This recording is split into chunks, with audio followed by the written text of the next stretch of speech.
Bueno, ¿qué tal? Buenas tardes. Bienvenidos y bienvenidas a esta transmisión de Mexicanas en Ciencia de Datos. Este grupo es una iniciativa del Centro de Investigación en Matemáticas en donde buscamos divulgar los conocimientos en áreas que convergen en ciencia de datos, desde el punto de vista teórico como desde el punto de vista aplicado. Tratamos de enfatizar las contribuciones y participación de las mujeres en Latinoamérica y de manera particular y especial de México. Este año estaremos transmitiendo el segundo lunes de cada mes y estaremos organizando una sesión de Women in Data Science que organiza Stanford, solo que nosotros la organizaremos en el mes de junio. Y bueno, antes que nada, pues quisiera presentarles a nuestra panelista el día de hoy, que es a nuestra conferencista del día de hoy, que es la doctora Daniela Moctezuma. Ella es doctora en Tecnologías de la Información y Sistemas Informáticos por la Universidad Rey Juan Carlos en Madrid, España. Recibió el grado en junio de 2013 con mención honorífica cum laude. Es maestra en Ciencias Computacionales por el Centro Nacional de Investigación y Desarrollo Tecnológico en el 2009 con mención honorífica también. Y actualmente es investigadora y profesora, cátedra CONACYT, del Centro de Investigación en Ciencias de Información Geoespacial, CentroGeo, desde 2014 y desde el 2019 coordinadora académica de la sede de CentroGeo en Aguascalientes. Es miembro del Sistema Nacional de Investigadores Nivel 1 y sus principales líneas de investigación son visión artificial, aprendizaje automático, categorización de texto, percepción remota y videovigilancia inteligente. Entonces, muchísimas gracias, Daniela, por haber aceptado dar esta plática y adelante, por favor. Muy bien, buenas tardes a todos. Muchas gracias, Ivette. Bueno, hoy les voy a hablar un poco, en términos muy generales, sobre las investigaciones que se pueden hacer en Twitter y algunos ejemplos de lo que no se puede hacer, ¿no? No necesariamente todo es posible con Twitter, ¿no? Y también algún ejemplo con texto en general adquirido a través de Internet, como pueden ser noticias de diferentes fuentes. Bueno, como ya me presentó Ivette, yo soy Daniela Moctezuma, ese es mi correo, el que se ve en la presentación, de moctezuma@centrogeo.edu.mx, y actualmente estoy en CentroGeo en la sede de Aguascalientes. Más o menos de lo que les voy a hablar hoy es lo que es la ciencia de datos. A lo mejor muchos de ustedes ya tienen bien definido este concepto de lo que es la ciencia de datos. También, qué se puede hacer con Twitter relacionado a la ciencia de datos, qué se puede hacer con otros datos de Internet y algunas conclusiones al respecto. Primero que nada, me gustaría presentarles al grupo de trabajo. Tengo aproximadamente casi 6 años trabajando con mis colegas de Infotech. Juntos hicimos el grupo de investigación que llamamos Ingeotech, que nuestro principal objetivo es realizar investigación en inteligencia computacional para desarrollar algoritmos que puedan entender texto e imágenes de forma automática. Ahí les dejo la página de nosotros, del grupo, ingeotech.mx, y también en GitHub estamos como Ingeotech. Bueno, empezando sobre qué es la ciencia de datos, hay muchas definiciones que podemos encontrar en diversas literaturas sobre qué es la ciencia de datos. Sabemos que es algo relativamente nuevo, que está muy de moda, que ahora todos los profesionistas quieren ser científicos de datos. ¿Y qué es esto, no? O sea, hay como cuestiones que no son tan claras, ¿no? Como qué tan similar es un científico de datos a un investigador en inteligencia artificial o inteligencia computacional, etcétera, ¿no? Entonces, esta ciencia de datos, ¿cómo la podemos catalogar, ¿no? ¿Como un nuevo fenómeno científico o un incremento en la importancia de los datos en los negocios? Bien sabemos que muchos de los avances tecnológicos se han dado por cuestiones de dinero, ¿no? Por cuestiones de negocios o por cuestiones de guerras, ¿no? En la milicia. Entonces podemos decir que, dado a la gran cantidad de datos disponibles que tenemos actualmente por medio de las redes sociales, por medio de diversos sensores, el Internet de las cosas, etcétera, pues se ha incrementado un poco más la importancia de los datos en diferentes ámbitos y originalmente uno de ellos, los negocios. La ciencia de datos también la podemos ver como la unión de diversas disciplinas. Si bien sabemos que es importante conocer algoritmos, cuestiones estadísticas, de computación, etcétera, son necesarias cada vez más personas expertas en diferentes dominios de conocimiento. Entonces, la ciencia de datos puede verse desde un punto de vista multidisciplinario, para poder atacar y entender mejor los problemas que nos originan esta gran cantidad de datos y problemas de diferente índole. Una de las definiciones que es bastante genérica, que a mí lo particular me gusta, la da Hilary Mason, que es una científica de datos de Estados Unidos, que dice que el trabajo del científico de datos es hacer la pregunta adecuada y contestarla a través del análisis de datos. Esto es muy general, o sea, es bastante genérico, pero sin duda, desde mi punto de vista también, es muy fiel a lo que es la ciencia de datos y es muy fiel a lo que un científico de datos debería de hacer. Entonces, al final de cuentas, el científico de datos, pues una de las tareas más importantes que tiene por hacer es realizar una pregunta adecuada, ya que muchas veces en cualquier problema de investigación, plantearse la pregunta correcta es prácticamente la mitad del trabajo resuelto, ¿no? Si tenemos bien planteada nuestra pregunta, debería de ser más fácil contestarla a través del análisis de datos. Y el análisis de datos puede venir de diferentes formas, ¿no? Aquí puede haber una intersección entre lo que son algoritmos de machine learning, algoritmos de procesamiento del lenguaje natural, o simplemente analizar de forma estadística la información, mostrar algunas gráficas, etcétera, ¿no? Depende del problema, va a ser la solución que podamos plantear y la cual nos pueda dar respuesta a nuestra pregunta original. Bueno, en la ciencia de datos, al final todo es acerca del descubrimiento de información útil a través de los datos o a partir de los datos, mediante el análisis, exploración, entendimiento de comportamientos complejos, tendencias e inferencias. Por lo tanto, la ciencia de datos se trata básicamente de explorar estas ideas que a simple vista no están en los datos, ¿no? Que están ocultas en los datos, y este tipo de ideas o de información puede ayudar ya sea a compañías a vender mejor sus productos o a cualquier tipo de decisiones inteligentes basadas en evidencia. También puede ser aplicada a entidades gubernamentales, al sector salud, educación, la comunidad académica, etc. Entonces, prácticamente cualquier problema en cualquier área o cualquier ámbito y con datos y una buena pregunta a responder, todo esto es posible abordarlo desde la ciencia de datos. La ciencia de datos, digamos que es una evolución un poco, desde mi punto de vista también, es una evolución de lo que antes conocíamos como minería de datos o algunas técnicas de, no sé, dependiendo si estamos trabajando con texto, algunas técnicas de procesamiento de texto, minería de datos, etcétera, ¿no? Es una evolución que ha tenido esas áreas y que hoy en día pues se le conoce con este nombre y que está tan de moda. Este es el famoso diagrama de Venn de lo que es la ciencia de datos. Si ven, este es un diagrama bastante popular y es un diagrama que casi siempre se muestra cuando se habla de ciencia de datos.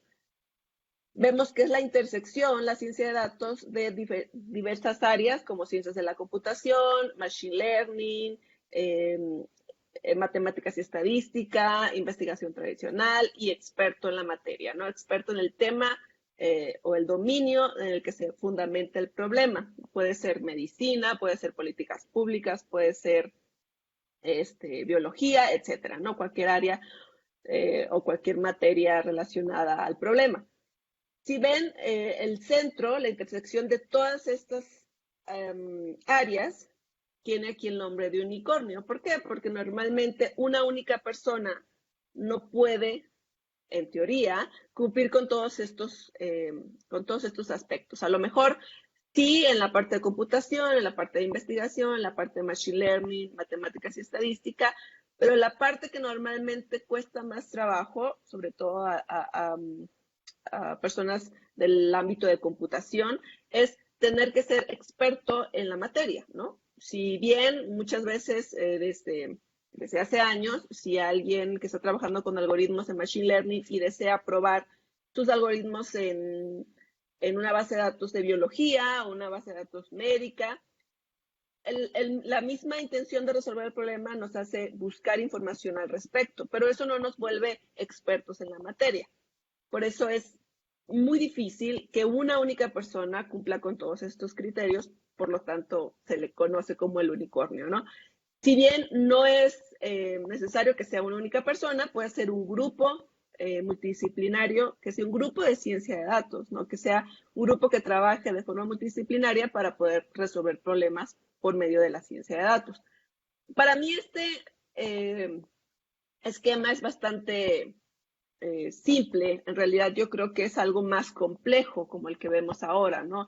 Algo donde se mezcla muchas más áreas, la intersección es diferente, no necesariamente es igual en todas las subáreas o las áreas de conocimiento, entonces algo un poquito más complejo que eso, ¿no? Y siempre es un trabajo que está en constante retroalimentación y mejora para poder, no sé, mejorar la parte del modelo o mejorar la parte del análisis, etcétera, y todo esto de forma multidisciplinaria.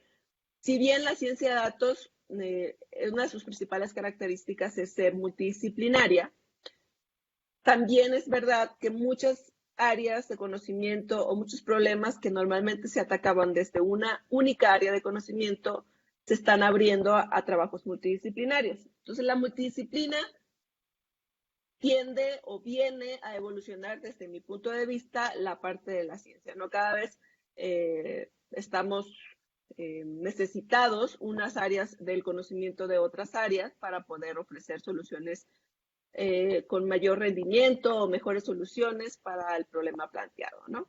Entonces, para mí, como les digo, esta ciencia de datos es algo mucho más complejo que el simple diagrama de Venn que vimos anteriormente. También, si hablamos de ciencia de datos, también tenemos que hablar de científico de datos, ¿no? Entonces, ¿qué es un científico de datos? Yo creo que no existe una única definición como tal.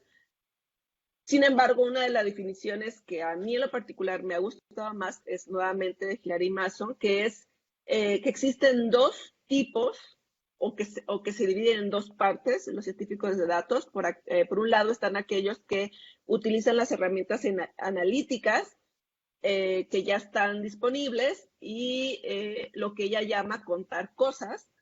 Y la otra parte se encarga de la invención de nuevas técnicas que permiten este manejo de datos, analizarlos, extraer ideas, hacer predicciones, etc. Entonces, si lo vemos desde dos puntos de vista, están por un lado aquellos que saben utilizar las herramientas actuales, herramientas de machine learning, herramientas de visualización, son capaces de programar o entender código, ya sea en Python, en R, en el lenguaje que manejen, y se plantean una buena pregunta y dan respuesta mediante el análisis de datos con estas herramientas, ¿no? Esos serían los primeros. Y por otro lado están aquellos que, independientemente de que no resuelvan o respondan a una pregunta de un dominio en particular, su tarea es hacer que estas técnicas funcionen cada vez mejor, ya sea en tiempo, o sea, que sean más rápidas, que tengan mejor precisión, que su predicción sea más precisa, etcétera, ¿no? Más hacia el lado de la técnica o de los algoritmos. Entonces, a mí en lo particular me gustan esas dos definiciones porque desde mi punto de vista, otra vez, ambos serían o deberían considerarse científicos de datos. Entonces, siempre en cualquiera de las dos opciones, el científico de datos o cualquier problema que sea en la ciencia de datos, lo más importante es hacer la pregunta correcta, ¿no? Aquí pongo un diagrama de cómo el científico de datos pues debería ver como el esquema general del problema, ¿no? Las posibles soluciones, las herramientas, la pregunta que se están planteando, etcétera. Dentro de la ciencia de datos, ya pasando a cuestiones más concretas, existen diferentes áreas o diferentes tipos de datos que podemos utilizar. Podemos trabajar con análisis de texto o clasificación de texto. Podemos trabajar con imágenes, ya sean imágenes convencionales tomadas con nuestro celular, con las cámaras de videovigilancia, o imágenes de percepción remota, como imágenes de satélites, imágenes adquiridas a través de drones. También podemos trabajar con bases de datos, ya sea estructuradas o no estructuradas. Un ejemplo de no estructuradas puede ser un conjunto de tweets. Y un ejemplo de datos estructurados son pues, aquellas como encuestas, censos, datos oficiales, etcétera, E incluso podemos trabajar con otro tipo de señales, audio, video, etc. En este caso particular, yo les voy a hablar un poco de lo que el grupo de trabajo ha hecho, lo que hemos hecho a través de estos años, con clasificación de texto, particularmente usando Twitter y algún ejemplo de alguna otra fuente procedente de Internet diferente a Twitter. Vamos a entrar a la parte de clasificación o categorización de texto y tratando de responder la pregunta de qué se puede hacer respecto a categorización de texto con Twitter. No sé si todos los que me estén escuchando sepan, pero Twitter tiene una API para acceder a su streaming en tiempo real. Básicamente, todas las personas que ponen sus tweets de forma pública, hay como una especie de llave que uno se puede conectar por medio de diferentes filtros o de diferentes configuraciones para extraer de un idioma en particular, tweets de un idioma en particular o de una región en particular, etcétera. Y con ese streaming en tiempo real, uno puede estar almacenando o estar percibiendo los tweets generados dependiendo de esa consulta en tiempo real. Antes, hace unos 6 años más o menos, era relativamente fácil adquirir los permisos para conectarte a esta API y poder empezar a recolectar tweets. Después, supongo que a raíz de todo lo que pasó con Facebook, se pusieron un poquito más exigentes. Hace como un año más o menos nos pidieron información, ya que en el grupo tenemos varios procesos descargando tweets, y nos pidieron pues que llenáramos cierta información sobre el proyecto en el que estamos trabajando, que si era con fines lucrativos, de investigación, etcétera. Entonces ya está poniendo un poco más de detalle en eso. Sin embargo, a día de hoy, a pesar de que no es tan fácil como hace algunos años, sigue siendo la red social con el acceso a los datos más fácil, ¿no? Facebook es muy complicado adquirir los datos de Facebook. En nuestro caso hemos intentado un par de veces con un proyecto en particular y no nos han permitido el acceso, ¿no? Entonces, también la parte de Facebook creo que las dos redes son como diferentes, ¿no? Twitter es como mucho más informativa, ahí el objetivo de las personas que tuitean pues es que se lean, ¿no? Que se lea lo que comparten. En cambio, en Facebook es como mucho más personal, ¿no? O al menos así lo percibo yo. Entonces nosotros recolectamos tweets y empezamos a trabajar con ellos hace aproximadamente 6 años. Y nuestro propósito era la clasificación de documentos, en este caso la clasificación de los tweets, ¿no? Poderle asignar a un conjunto de tweets una categoría o una clase, ¿no? Cualquiera que fuera esta categoría o esta clase. Entre las tareas que hemos trabajado con clasificación de texto está el análisis de sentimientos, que puede categorizarse un tweet como positivo, negativo o neutral. También la clasificación de emociones, que podemos detectar emociones de enojo, de alegría, de tristeza, etcétera, o también una intensidad de la emoción, o sea, qué tan contento, qué tan triste, qué tan enojado puede tener. Esas 3 emociones pueden estar contenidas en un mismo tweet. También la detección de agresividad, ¿no? Si el contenido de ese tweet es agresivo o no. La ironía igual, la misoginia igual, y en el caso del humor lo mismo, ¿no? Poder determinar si un tweet tiene contenido humorístico o no.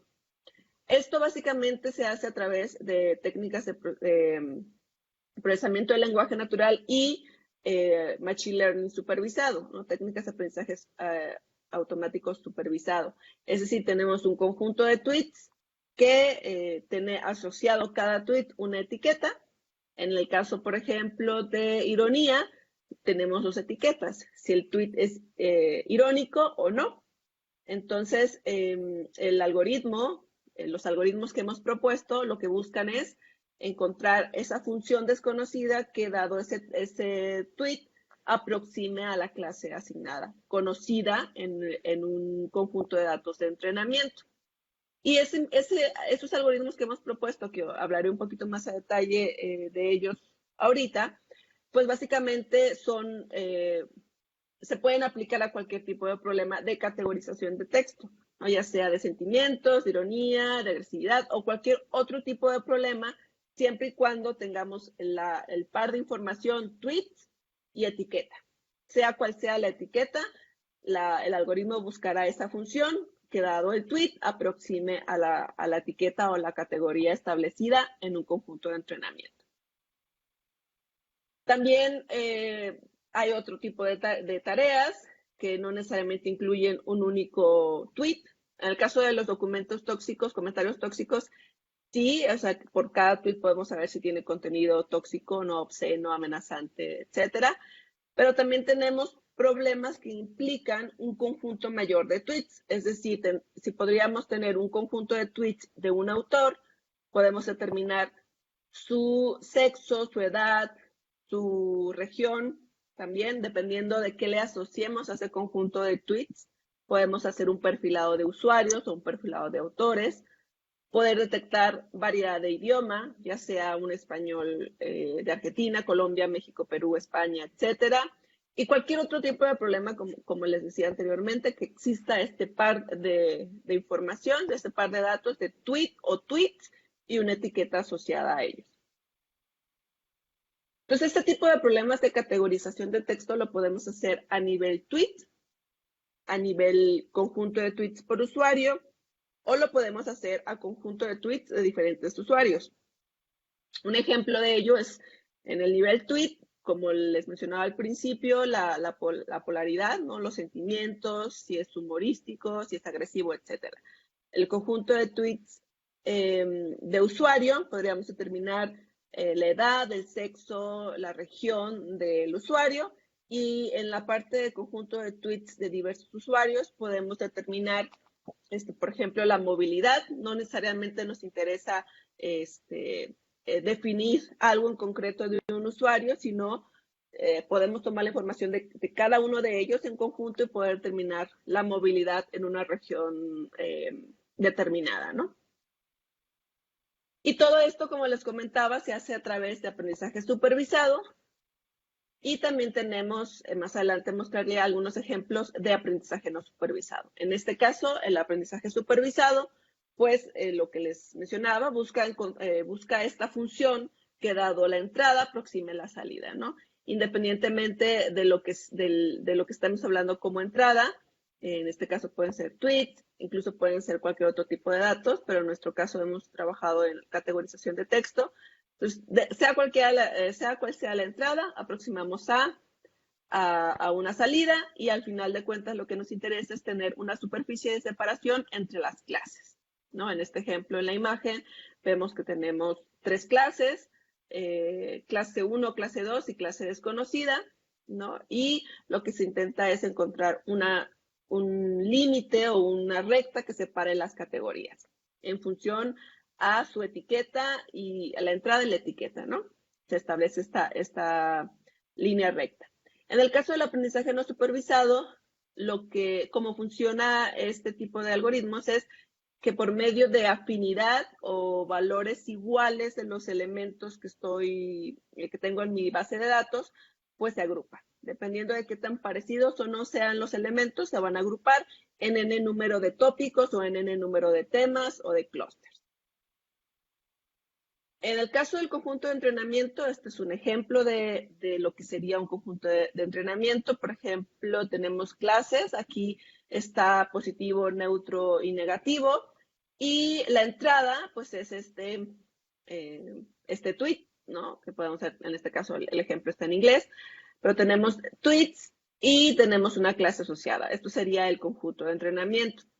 En este caso vemos que el texto pues, es un conjunto de datos no estructurado, no está definido como un vector de valores, sino que es como sin estructura previa, ¿no? Para eso tenemos que estructurarlo para poder usarlo en un algoritmo de aprendizaje computacional.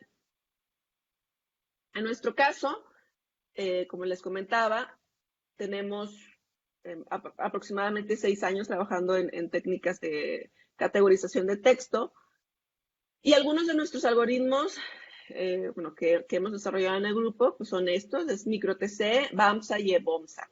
Abajo de la lámina, espero que puedan ver, la liga directa a GitHub. En el grupo siempre se intenta tener en la página de GitHub los desarrollos de los algoritmos. Todo está programado, al menos estos 3 algoritmos están programados en Python. La documentación está muy bien hecha. Básicamente lo que buscamos es publicar nuestros algoritmos para que cualquier otra persona que quiera hacer categorización de texto pueda usarlos con cualquier tipo de datos que tenga. Acuérdense que es la relación de etiqueta, texto de entrada y etiqueta para que el algoritmo pueda aprender esa relación. Y bueno, pues a nosotros nos da mucho gusto cuando vemos que en la página de GitHub pues aumentan las descargas, ¿no? Y cada vez más personas están utilizando estos algoritmos. Básicamente, en términos muy generales, voy a hablar del primero, que es MicroTC, que es uno de los más antiguos. Básicamente, la idea de MicroTC es manejar el problema de clasificación como una selección apropiada de configuraciones. Tenemos las configuraciones previas de un texto como transformaciones tipo si es mayúscula, minúscula, si quitamos los acentos, etcétera. Cuestiones de tokenizadores, que un token es una unidad que define al texto, una característica del texto, por decirlo así, y esquemas de pesado. Con estos 3 tipos de pasos se selecciona la mejor configuración posible y al final se prueba con una máquina de soporte vectorial, que es un algoritmo bastante conocido de aprendizaje automático. Entonces, ¿qué tipo de transformaciones de texto se hacen? Básicamente es, ¿qué hacemos con los hashtags? ¿Qué hacemos con las mayúsculas, las URLs? ¿Qué hacemos con la mención de usuario? ¿Y qué hacemos con los emoticones? Por ejemplo, casi todas funcionan de la misma forma, pero vamos a tomar, por ejemplo, la mención de usuarios. Si yo en el tweet tengo un @ fulanito, tengo 3 opciones. Dentro del algoritmo yo puedo borrar las menciones de usuario, puedo dejarla tal cual o puedo agruparla. Es decir, que ya no va a decir @ fulanito, sino va a ser una label o un indicador de que ahí hubo una mención de usuario. Si es la opción de agrupar. Si es la opción de dejar tal cual, pues se queda la @ fulanito. Y si es la opción de borrar, pues se elimina completamente esa parte del tweet. Y así, más o menos, con los diferentes partes de las transformaciones de texto, más o menos tienen las mismas opciones. Y hagan de cuenta que es una búsqueda de combinaciones que mejor resultado dé. Este es el primer paso. Y después ver la representación de los tokens.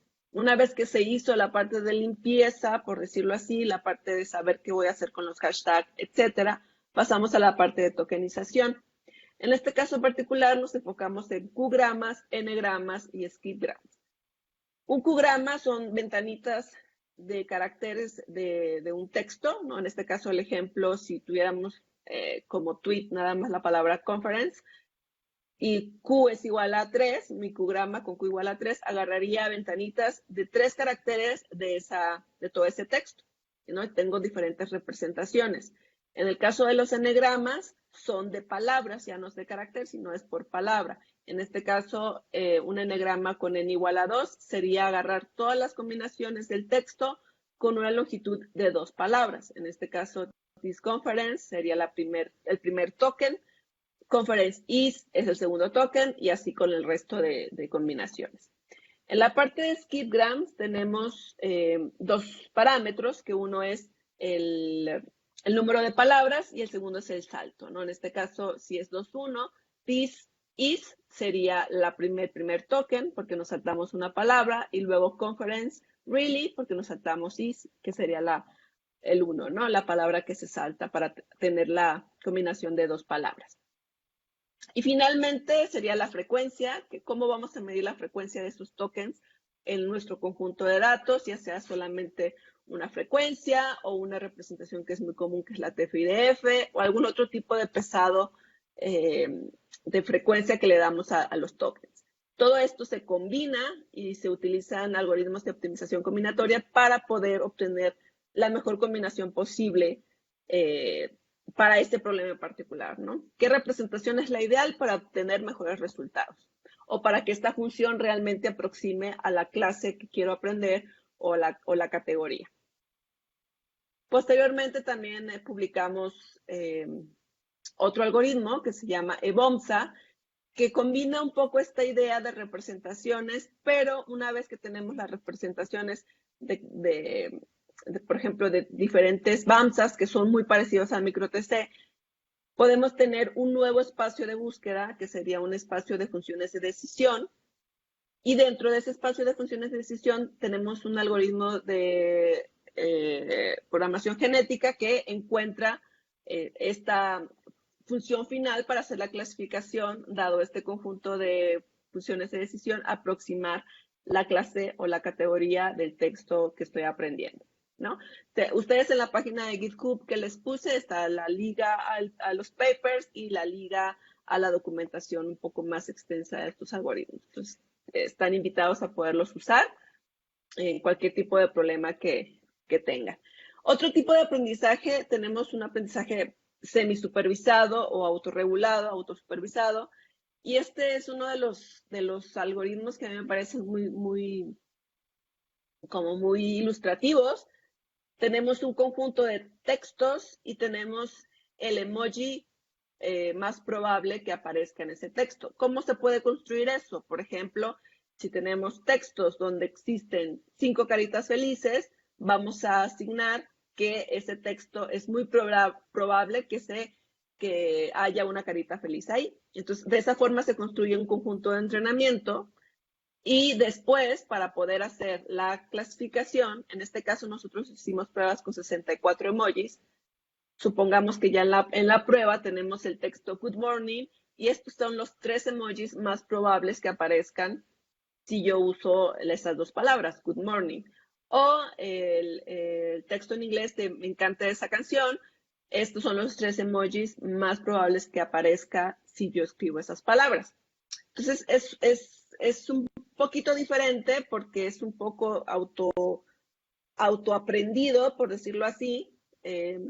Y la etiqueta en este caso no es un valor como si es agresivo o no, sino simplemente nos da una lista de probabilidades de los 64 emojis que utilizamos para categorizar en este caso. Y bueno, aquí les muestro los 3 más probables que aparezcan dado ese texto. Y podemos ver que pues tienen sentido, ¿no? Al menos a mí me hacen sentido.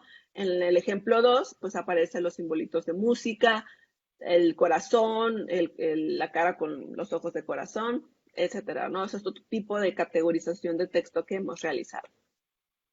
También, obviamente, con el COVID hemos hecho algunas cosas, desde búsquedas muy sencillas en nuestro conjunto de tweets, ver cómo los hashtags relacionados con quédate en casa, pues tuvieron un incremento, ¿no? A partir de marzo del año pasado. La línea rosa es el plot de los infectados o los contagios confirmados día a día. Esta gráfica es un poco vieja, ¿no? Bastante vieja en realidad, pero simplemente sirve para mostrar que cosas que no necesariamente tienen que ver con Machine Learning, porque esta gráfica no se hizo con Machine Learning, esta gráfica se hizo con simplemente viendo la frecuencia que existía en los tweets. Y vemos cómo pues, sí hubo un incremento y es lógico, ¿no? También por frecuencia se buscaron en los tweets palabras relacionadas a los síntomas, ¿no? Como por ejemplo dolor, cabeza, tos, calentura, fiebre. Y vemos la frecuencia a lo largo de varios días del año pasado y cómo en marzo, a principios de marzo del año pasado, estas palabras tuvieron un incremento pues, significativo en los tweets, ¿no? Mucha más gente empezó a escribir tweets que contenían estas palabras, ¿no? En el caso de la línea anaranjada, que es fiebre, pues es la que más frecuencia tuvo. Después de más o menos de principios de abril del año pasado, esta frecuencia empezó a caer, ¿no? Como que los temas a lo mejor ya no eran muy enfocados a los síntomas, porque ya digamos que nos tomó un mes, más o menos, conocer los síntomas o conocer un poco más de la enfermedad. Y al menos en Twitter, esa frecuencia de esos términos, de esas palabras clave, pues se redujo considerablemente, más o menos un mes y medio después de que hubo este incremento. Y también en el grupo, particularmente el doctor Mario Graf, está trabajando con movilidad, donde por medio de la posición que reporta el tweet, ¿no? Porque los tweets pueden estar georreferenciados, tener una localidad o una latitud, longitud específica, dependiendo de diversas cosas. Si el usuario lo permitió, si el usuario usó un tweet georreferenciado, pues esto se almacena. Y la idea aquí es poder tener en un día, por ejemplo, todos los tweets de un mismo usuario y poder ver qué tanto se desplazó en ese mismo día. Es decir, si tuiteó en su casa, supongamos, y después tuiteó en un centro comercial o en un lugar lejos de su casa, pues eso se puede medir por medio de sus posiciones incluidas en la información de cada tweet.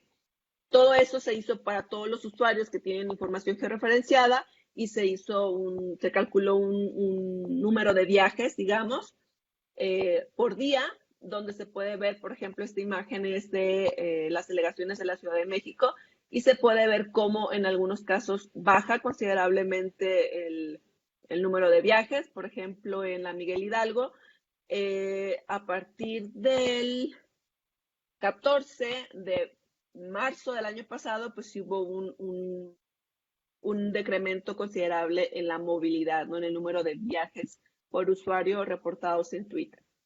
Esta tarea de movilidad tuvo bastante utilidad. De hecho, se comparó con los reportes de movilidad de Facebook y de Google, siendo mucho más parecidos los de Google respecto a lo que se obtuvo con Twitter.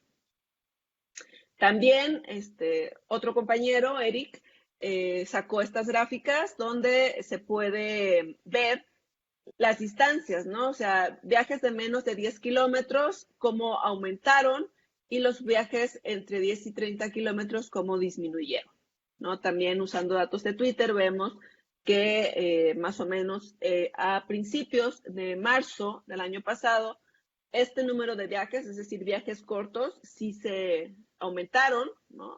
Viajes más pequeños, y los viajes un poco más largos, de 10 a 30 kilómetros, se vieron reducidos más o menos por esas mismas fechas.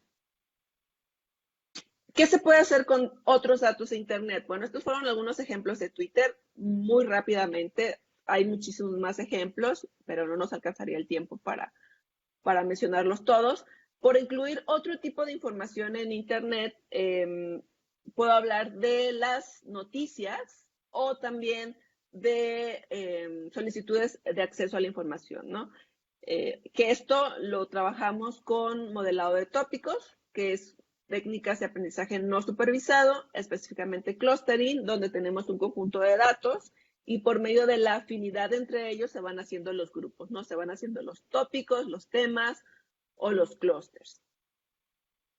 En este caso utilizamos, con un profesor del CIDE, utilizamos los datos de solicitudes de transparencia del 2003 al 2005, que son un poco más de 1 millón de registros con 26 campos de información, entre ellos esto, ¿no? Archivos adjuntos solicitud, archivo respuesta, código postal, etcétera, ¿no? La idea era ver con análisis de tópicos, qué tipo de tópicos eran más frecuentes o cómo estaban agrupados los tipos de peticiones a solicitudes de transparencia que los ciudadanos pedían. En este caso, haciendo un análisis de tópicos, sin entrar mucho en la técnica de lo que es el modelado de tópicos, que en este caso usamos LDA, pues vemos si usamos, creo que son 10 tópicos, cuáles son las palabras más frecuentes en cada uno de estos tópicos, y a forma muy cualitativa, digamos, a cómo lo interpretamos, podemos hacer temáticas o ponerle temas a cada uno de estos tópicos para que den sentido. Por ejemplo, si uno habla de hospital, de medicina, de especialidad, etcétera, podemos pensar que ese tópico está enfocado a cuestiones de salud. Si algún otro tópico habla sobre trabajo, permisos, secretaría, IMSS, etcétera, podemos pensar que ese tópico, cuyas palabras son más representativas, pues nos da una idea de que está hablando de cuestiones de trabajo, ¿no? O similares. Entonces, más o menos ahí con esa intuición, pues nos dimos a la tarea de analizar los tópicos relacionados a las solicitudes de transparencia. Nos enfocamos mucho en un trabajo previo que se había publicado, no recuerdo el nombre de los autores, pero las conclusiones de este trabajo era que las personas sí que pedían acceso a la información en cuestiones más de comunidad, ¿no? No tanto cuestiones personales, o sea, cuestiones que fueran únicamente en su beneficio, sino cuestiones de comunidad, cuestiones a problemas que afectaban a toda la comunidad, a una población o a una ciudad. Aquí tenemos otra vez la representación de los 10 tópicos, pero aquí cambiamos la probabilidad mínima. En este caso porque en los tópicos puede haber intersección de las palabras, entonces queremos observar palabras únicas en cada tópico, por lo tanto aumentamos este parámetro del LDA para poder quitar la intersección entre las palabras de los tópicos, ¿no? Que no haya intersección de palabras entre los tópicos. Y bueno, después de analizar este montón de solicitudes de transparencia, uno de los temas que era de interés para mi colega del CIDE era las cuestiones relacionadas con el agua, por lo cual hicimos un filtro de esas temáticas sobre las más de 1 millón de solicitudes de transparencia y encontramos que eran muchísimo menos, de más de 1 millón a 12.583 solicitudes relacionadas con estos tópicos o con estos términos relacionados a problemas de acceso al agua. Y encontramos que hicimos un modelado de 5 tópicos y vemos más o menos, estas son las palabras más frecuentes en cada uno de estos tópicos, ¿no? Aquí es importante tener a alguien que conozca del tema, que conozca el problema de acceso al agua y todos estos temas más relacionados con el dominio para poder interpretar de una forma más precisa y más coherente los resultados del modelado de tópicos. También usamos algunas librerías de visualización para poder ver cómo estaban distribuidos en un espacio, en este caso bidimensional, los tópicos. Vemos como hay unos que sí tienen gran intersección entre ellos, otros que están más separados, y podemos ver el número o las palabras más frecuentes en cada uno de estos tópicos. Es una visualización bastante conocida para utilizando el LDA, creo que se llama LDA Vis o algo así, ¿no? Que es una visualización bastante útil. También probamos el modelado de tópicos sobre noticias, ¿no? La idea era extraer un montón de noticias de periódicos digitales y poder hacer también modelado de tópicos y ver si en realidad los temas o las temáticas en las que se publicaban las noticias, las temáticas de las noticias tenían una relación sobre la agenda pública de un gobernador o de un presidente municipal.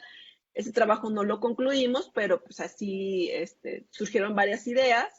Y bueno, la idea es que vean que cualquier tipo de fuente de datos pueden ser útiles para explorar, para generar ideas, ya sea redes sociales, Twitter, otras fuentes de datos. Y aquí, ya casi por concluir, ¿qué es lo que no se puede hacer? Obviamente, si se van a dar cuenta, el tamaño o el tiempo que me ha llevado la presentación de hablando de lo que sí hemos hecho va a ser significativamente mayor que el tiempo que voy a tardarme diciendo que no se puede hacer, porque es más fácil y es más rápido decir qué es lo que no se puede hacer. Una de las cosas que he visto que no podemos hacer es confiarnos en los datos demográficos autorreportados en Twitter, porque se supone que cada usuario puede poner su localidad, puede poner su género, puede poner diferente información demográfica y no necesariamente es confiable, ¿no? No necesariamente todos ponen lo real, ¿no? Hay gente que pone la localidad ni siquiera en un país o en una ciudad que ni siquiera existe, ¿no? Que es algo de ciencia ficción, etcétera. Entonces eso no podemos hacer, confiarnos en los demográficos autorreportados en Twitter. Otra cosa que no podemos hacer, que sí es muy criticado, que desde que empezamos a trabajar con esto nos hemos encontrado con mucha gente que nos dice que no podemos usar redes sociales para sustituir encuestas o censos. Claro que no, o sea, en ningún momento ha sido nuestra intención obtener información en redes sociales que pueda sustituir algo representativo como son los censos o las encuestas, ¿no? Las redes sociales obviamente no son representativas de la población, sin embargo, si es información que está de forma periódica, o sea, en tiempo real está disponible y se pueden hacer análisis y sacar conclusiones útiles para poder hacer algún tipo de recomendación de cualquier tipo de problema que pueda afectar a la sociedad. Y pensar que todo es realizable. Esto muchas veces, esta razón es porque si nos dicen, oye, podemos analizar, no sé, qué tanto, cuántos periodistas están siendo extorsionados por el crimen organizado en Twitter. Bueno, se puede intentar, ¿no? Pero claramente quizás sea un problema donde la cantidad de datos sea casi nula, por decirlo así, que no es posible realizar ese tipo de análisis usando esa red social. A lo mejor si usamos noticias o algún otro tipo de fuente podría ser, ¿no? Pero cuando el problema no está reflejado o no es un tema que se hable o que se esté compartiendo información en Twitter, por ejemplo, prácticamente es imposible atender ese problema, ¿no? No se puede buscar información si no existe. Entonces, así hay un montón de temas que no hay información suficiente en Twitter. Una de las principales diferencias es que en México, yo creo que por como somos los mexicanos, en Twitter, pues somos burlescos, ¿no? Por ejemplo, si queremos analizar la depresión en Twitter, ¿no? Muchos usuarios reportan estar deprimidos cuando en realidad están bromeando, ¿no? Entonces, la fiabilidad de esos datos, pues no es grande. Entonces, hay que tener cuidado con el tipo de conclusiones o el tipo de datos o problemas que se atienden mediante Twitter, ¿no? Esa es una de las restricciones importantes. A diferencia, por ejemplo, de otros países que si bien también pueden usar Twitter o alguna otra red social de forma irónica o haciendo bromas, la cantidad de datos producido, por ejemplo, en Estados Unidos es muchísimo más grande, por lo tanto, si en México tenemos un 1%, por decir algo, de datos, de ese 100% de datos disponibles en Twitter, del acceso público, un 1% es útil. En Estados Unidos, por la misma cantidad de producir tweets, que es mucho mayor que en México, en la cantidad de datos útiles, por decirlo así, es mayor, ¿no? Entonces, jugamos con esa desventaja, o al menos eso es lo que estos años de experiencia y lo que hemos visto en Twitter, pues nos lleva a concluir. Bueno, para finalizar ya, creo que me pasé un poco del tiempo, un poco de conclusiones sobre lo que hemos hablado. Efectivamente, a pesar de que tienen muchas limitaciones, los datos de las redes sociales, particularmente Twitter, son muy útiles. O sea, eso no se puede quitar ese hecho, ¿no? Son muy útiles, se utilizan mucho cada vez más en diferentes tipos de investigaciones de cualquier área, política pública, medio ambiente, salud, movilidad, emociones, etcétera, ¿no? Es bastante utilizado en diferentes áreas de conocimiento. Usando este tipo de datos, ya sea de redes sociales o cualquier otro tipo de dato obtenido a través de Internet, podemos aplicar algoritmos tanto de aprendizaje supervisado, aprendizaje o machine learning supervisado como no supervisado. Y también podemos, de esto creo que no mostré ningún ejemplo, pero podemos combinar datos de redes sociales con datos de Internet y además datos oficiales, encuestas, censos, etcétera, ¿no? No solamente quedarnos, por ejemplo, con los tweets, podemos usar los tweets y hacer un cruce de información con la encuesta, con censos, con datos oficiales, para poder pues sacar mejores conclusiones, ¿no? Con diferentes fuentes de información. Bueno, por mi parte es todo. Espero que les haya sido útil esta plática y si tienen alguna pregunta, pues por favor, háganmela saber. Bueno, Daniela, no tenemos ahorita registrada ninguna pregunta en el chat, Okay. pero Ivette tal vez tiene algunas preguntas. Igual yo tengo algunas preguntas que pueden ser de interés general para la audiencia. Adelante, Leti. Entonces, ¿sí? Ok. No puedo dejar, digo, tal vez el tema es un poco polémico, pero o sea, sin duda yo creo que sí hay información valiosa dentro de Twitter, pero para temas especiales puede estar contaminado mucho por el uso de usuarios automáticos o bots. ¿Cómo se puede hacer para filtrar esa información? ¿O qué han podido hacer para identificarlos y sacarlos o del análisis, ¿no? Sí, de hecho es un problema bastante real, ¿no?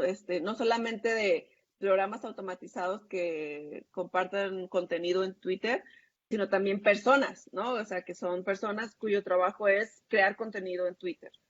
Este tipo de perfiles, hace algunos años empezamos a trabajar sobre eso. No recuerdo exactamente por qué dejamos la línea, pero descubrimos que los bots o las personas, que son más como cyberbots bots o algo así, son las personas dedicadas a crear este contenido, tienen un patrón de comportamiento diferente. Normalmente no tienen muchos seguidores.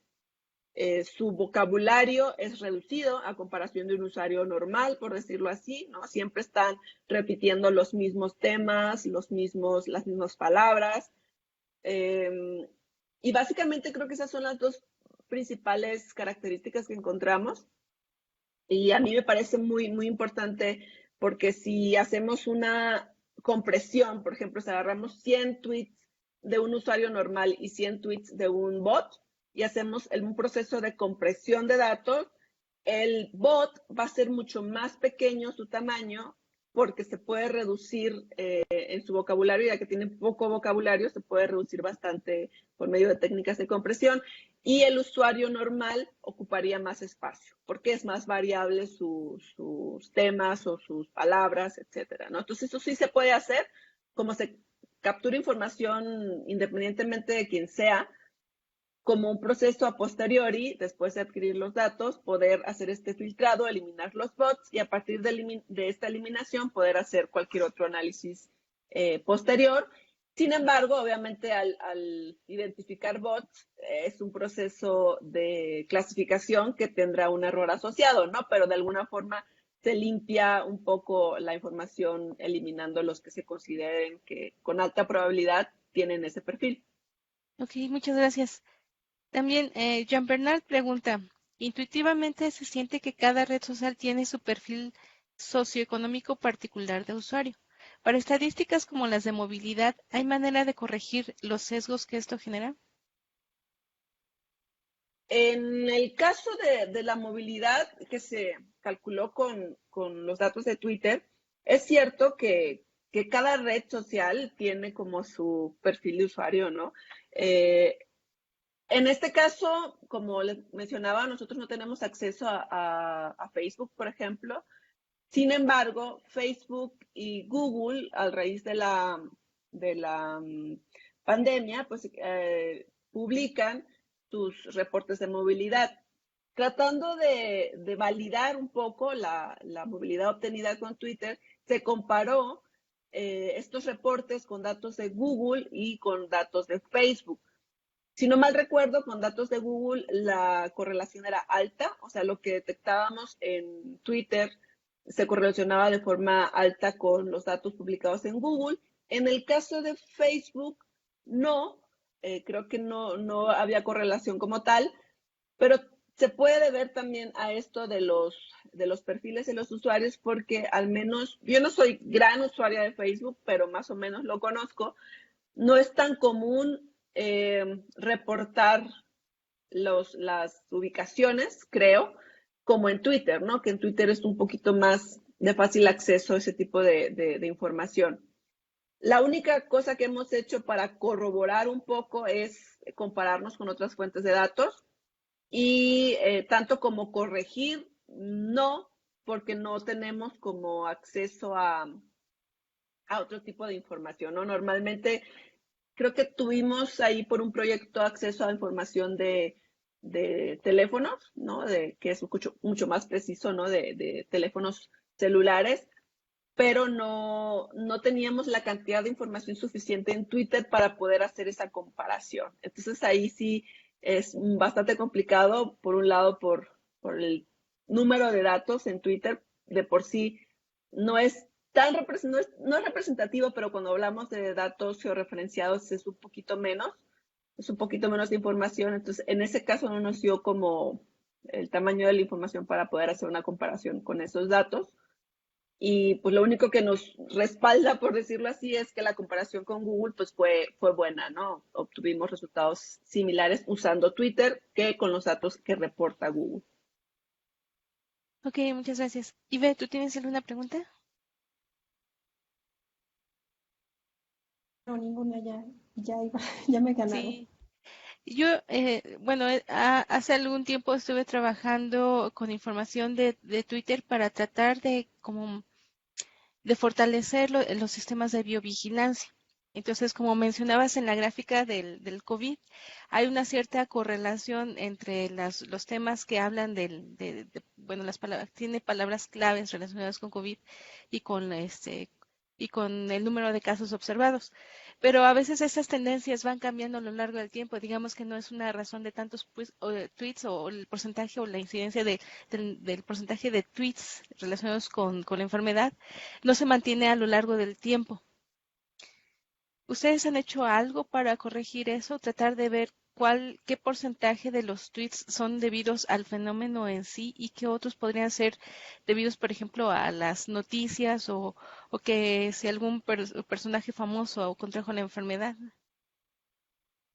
Sí, ahí, de hecho, la misma frecuencia en el tiempo nos puede indicar la importancia, ¿no? del problema en cuestión solamente de frecuencias. O sea, la frecuencia de las palabras clave relacionadas con los síntomas vemos como si graficamos desde enero del año pasado, pues la frecuencia se mantiene más o menos estable, ¿no? Más o menos hay como un baseline del número de tweets que hacen referencia a esas palabras. Cuando ocurre todo esto en marzo, principios de marzo, de COVID, pues este tipo de palabras sufre un